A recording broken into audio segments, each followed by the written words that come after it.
What's going on, guys? It's your boy Survivor Kid, and I'm back with another video. So in today's video, as you read from the title, we have Survivor Doppelgängers, or Survivor players and their doppelgangers, I should say. So by the book's definition of a doppelganger is pretty much a double of a person. The way I'm using it in this video is taking a new era Survivor player. I'm going to find someone that matches their aesthetic somewhat, but not like, complete twins, and plays like them. That's the two things I'm taking into account. So I'm not going to just be doing it purely based off looks. That'd be like saying Liz and Mariah's doppelganger. You could say they look alike, but do they play the same? I'm pissed! Yeah, I'm going to take that as a no. They definitely don't play the same, and they're on the same season anyway, so they're not eligible to be each other's doppelgangers. With this list, it's got to be players from different seasons. So I have 4 different new era players and their doppelgangers. I'm going to be doing it from who I think are the least similar to the most similar. So starting with the first doppelganger I have Q from Survivor 46 and Alan from Survivor 34. Now listen. Their placements are way different. Alan is like, the 4th person born out of his season. Q made it all the way to Final 6. Trajectories and placements, way different. But I think their playing styles are a little more similar than people might realize. And the aesthetic, it's not really there. They're both black dudes, so it's a little bit there, but not really. This is more just how they play. They kind of played more like each other. In the first episode, I'm pretty sure after the first boot, Alan is like going paranoid, checking some dude's pants for an idol, all this crazy shit, right? No, where's it at? Now, obviously, Q's not checking anybody's pants for an idol. But if you look at the way he interrogated Charlie, and you look at the way Alan interrogated this other dude, they had similar ways of interrogating. Not completely similar, because they didn't do the exact thing. Same kind of demeanor, right? And this is the big one I really think. I don't really like to do what ifs, right? But if you switch Alan and Q on their seasons, I think they have the same placements as the other. So I think Q would be a 4th boot on season 35. Alan would be Final 6 on 46. And that's because I think they would go through the game with their tribes in a similar way and have similar luck. I mean, I don't think Q would survive that tribe swap either. I don't think most people would survive that tribe swap. I don't think Alan really even went home because of that, or because of how he's playing chaotic. But I also don't think Q went home because he's playing chaotic either. I think had everything gone right for Alan, we probably would have seen a similar trajectory to Q, where they're both just chaotic-ass players that make it deep in the game and almost get there, but don't quite. So that's my take on that. It might be a hot one, but that's what we're here for. Alright, so next pair of doppelgangers we have is Charlie from 46 and Spencer from 28. This shit is so basic, I know. But they look hella alike, and they low-key got some of the same characteristics. I think Charlie is way less arrogant than Spencer was. Gas, 0 chance of winning the game. But at the same time, he was a little arrogant in the way he played, like Spencer. The main similarity of both their games is that they played more strategically than anything. Like, they saw strategy as the #1 way to play over social, which you can definitely see in both of their games. So you could say they quote-unquote use people as chess pieces. Now, getting into our 3rd pair of doppelgangers, we have Julie from season 45. And take a guess.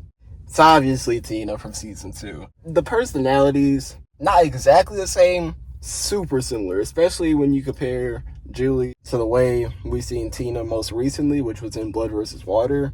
They played super similar. They both are like the powerful grandma figures that just never gave up and kept fighting. And a lot of like older women, we don't really see that with. We see a lot of older women on Survivor just kind of there.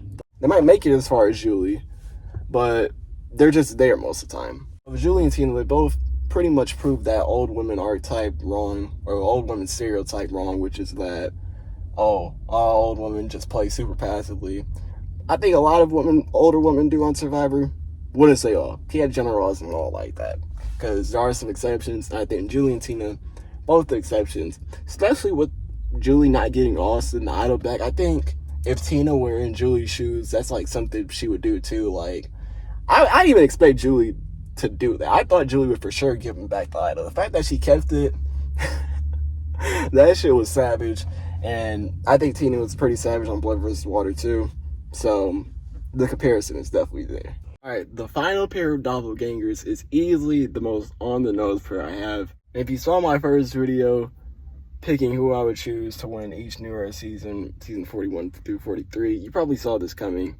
I think Cassidy and Kenzie are easily the biggest doppelgangers, probably in Survivor history, but definitely with New Era players. Even though they are both New Era players and this is kind of cheating, I don't really care, bro. Look at their aesthetic, look at the way they played, look at literally everything. Look at their ages.